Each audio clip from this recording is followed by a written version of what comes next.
नमस्कार, आप देख रहे हैं RM ग्लोबल न्यूज। चलिए आज की खबरें की ओर। द्रौपदी महाभारत के आदर्श पात्र है आचार्य अरुण प्रकाश आर्य। आर्य समाज मंदिर बारो में महाभारत पर विचार गोष्ठी का आयोजन।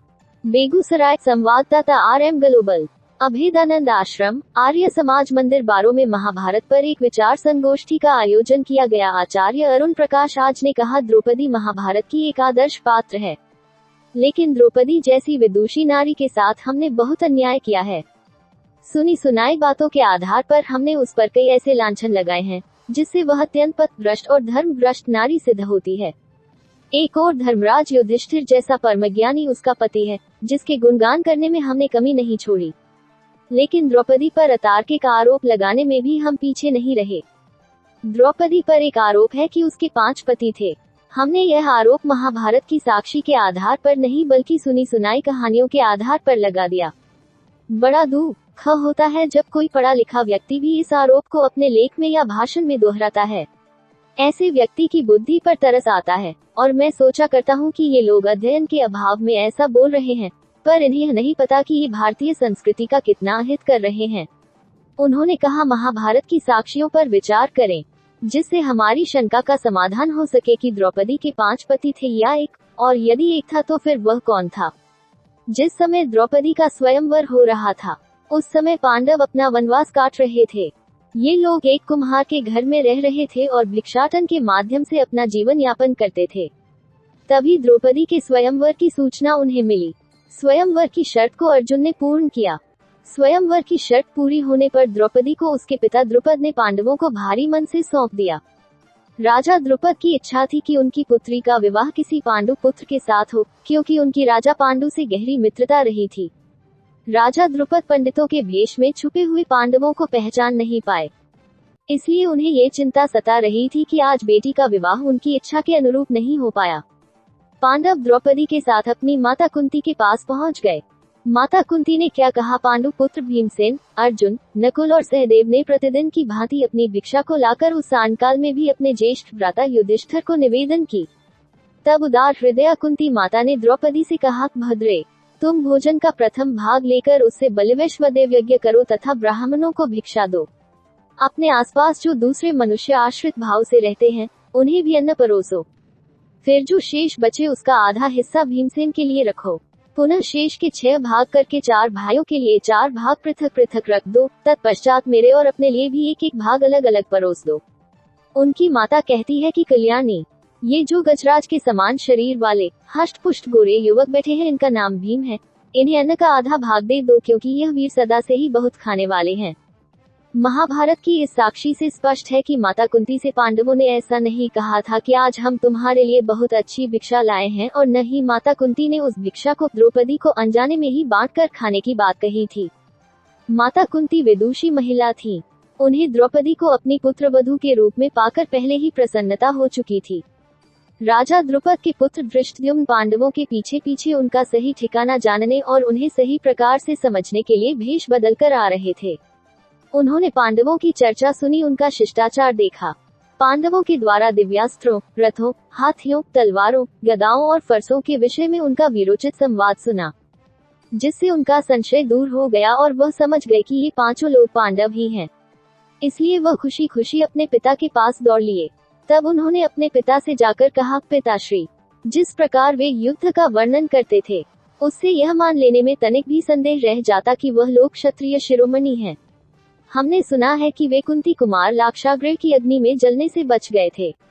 अतः हमारे मन में जो पांडवों से संबंध करने की अभिलाषा थी, निश्चय ही वह सफल हुई जान पड़ती है। राजकुमार से इस सूचना को पाकर राजा को बहुत प्रसन्नता हुई। तब उन्होंने अपने पुरोहित को पांडवों के पास भेजा कि उनसे ये जानकारी ली जाए कि क्या वह महात्मा पांडु के पुत्र हैं। तब पुरोहित ने जाकर पांडवों से कहा, वरदान पाने के योग्य वीर पुरुषों, वर देने में समर्थ पांचाल देश के राजा द्रुपद आप लोगों का परिचय जानना चाहते हैं। इस वीर पुरुष को लक्ष्य भेद करते देखकर उनके हर्ष की सीमा न रही। राजा द्रुपद की इच्छा थी कि मैं अपनी इस पुत्री का विवाह पांडु कुमार से करूं। उनका कहना है कि यदि मेरा ये मनोरथ पूरा हो जाए तो मैं समझूंगा कि यह मेरे शुभ कर्मों का फल प्राप्त हुआ है। तब पुरोहित से धर्मराज युधिष्ठिर ने कहा, पांचाल राज द्रुपद ने ये कन्या अपनी इच्छा से नहीं दी है, उन्होंने लक्ष्यभेद की शर्त रखकर अपनी पुत्री देने का निश्चय किया था। उस वीर पुरुष ने उसी शर्त को पूर्ण करके ये कन्या प्राप्त की है। परंतु हे ब्राह्मण, राजा द्रुपद की जो इच्छा थी वह भी पूर्ण होगी। युधिष्ठिर कह रहे हैं कि द्रौपदी का विवाह उसके पिता की इच्छानुसार पांडु पुत्र से ही होगा। इस राजकन्या को मैं यानी स्वयं अपने लिए, अर्जुन के लिए नहीं, सर्वथा ग्रहण करने योग्य एवं उत्तम मानता हूँ। पांचाल राज को अपनी पुत्री के लिए पश्चाताप करना उचित नहीं है। तभी पांचाल राज के पास से एक व्यक्ति आता है और कहता है, राजभवन में आप लोगों के लिए भोजन तैयार है। तब उन पांडवों को वीरोचित और राजोचित सम्मान देते हुए राजा द्रुपद के राजभवन में ले जाया जाता है। महाभारत में आता है कि सिंह के समान पराक्रम सूचक चाल ढाल वाले पांडवों को राजभवन में पधारे हुए देखकर राजा द्रुपद, उनके सभी मंत्री, पुत्र, इष्ट मित्र आदि सबके सब अति प्रसन्न हुए। पांडव सब भोग विलास की सामग्रियों को छोड़कर पहले वहां गए जहां युद्ध की सामग्रियां रखी गई थीं, जिसे देखकर राजा द्रुपद और भी अधिक प्रसन्न हुए। अब उन्हें पूरा विश्वास हो गया कि ये राजकुमार पांडु पुत्र ही हैं। तब युधिष्ठिर ने पांचाल राज से कहा कि राजन, आप प्रसन्न हो क्योंकि आपके मन में जो कामना थी वह पूर्ण हो गई है। हम क्षत्रिय हैं और महात्मा पांडु के पुत्र हैं। मुझे कुंती का ज्येष्ठ पुत्र युधिष्ठिर समझिए तथा ये दोनों भीम और अर्जुन हैं। उधर वे दोनों नकुल और सहदेव हैं। महाभारतकार का कहना है कि युधिष्ठिर के मुंह से ऐसा कथन सुनकर महाराज द्रुपद की आंखों में हर्ष के आंसू छलक पड़े। शत्रु संतापक द्रुपद ने बड़े यत्न से अपने हर्ष के आवेग को रोका, फिर युधिष्ठिर को उनके कथन के अनुरूप ही उत्तर दिया। सारी कुशलक्षेम और वारणावृत नगर की लाक्षागृह की घटना आदि पर विस्तार से चर्चा की। तब उन्होंने उन्हें अपने भाइयों सहित अपने राजभवन में ही ठहराने का प्रबंध किया। तब पांडव वहीं रहने लगे। उसके बाद महाराज द्रुपद ने अगले दिन अपने पुत्रों के साथ जाकर युधिष्ठिर से कहा, कुरुकुल को आनंदित करने वाले ये महाबाहु अर्जुन आज के पुण्यमय दिवस में मेरी पुत्री का विधि पूर्वक पानी ग्रहण करें तथा अपने कुलोचित मंगलाचार का पालन करना आरंभ कर दें। तब धर्मात्मा राजा युधिष्ठिर ने उनसे कहा, राजन, विवाह तो मेरा भी करना होगा। द्रुपद बोले, हे वीर, तब आप ही विधि पूर्वक मेरी पुत्री का पानी ग्रहण करें, अथवा आप अपने भाइयों में से जिसके साथ चाहे उसी के साथ मेरी पुत्री का विवाह करने की आज्ञा दें। द्रुपद के ऐसा कहने पर पुरोहित धौम्य ने वेदी पर प्रज्वलित अग्नि की स्थापना करके उसमें मंत्रों की आहुति दी और युधिष्ठिर व कृष्णा द्रौपदी का विवाह संस्कार संपन्न कराया। इस मांगलिक कार्यक्रम के संपन्न होने पर द्रौपदी ने सर्वप्रथम अपनी सास कुंती से आशीर्वाद लिया। तब माता कुंती ने कहा, पुत्री, जैसे इंद्राणी इंद्र में, स्वाहा अग्नि में भक्ति भाव एवं प्रेम रखती थी, उसी प्रकार तुम भी अपने पति में अनुरक्त रहो।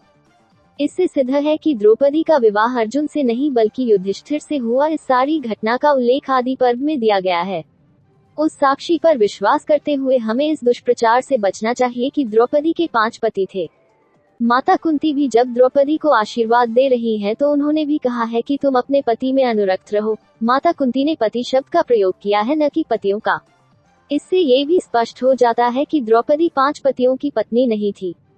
माता कुंती आगे कहती है कि भद्रे, तुम अनंत सौख्य से संपन्न होकर दीर्घजीवी तथा वीरपुत्रों की जननी बनो।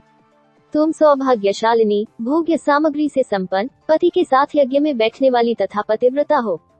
माता कुंती यहाँ पर अपनी पुत्रवधू द्रौपदी को पतिव्रता होने का निर्देश भी कर रही हैं।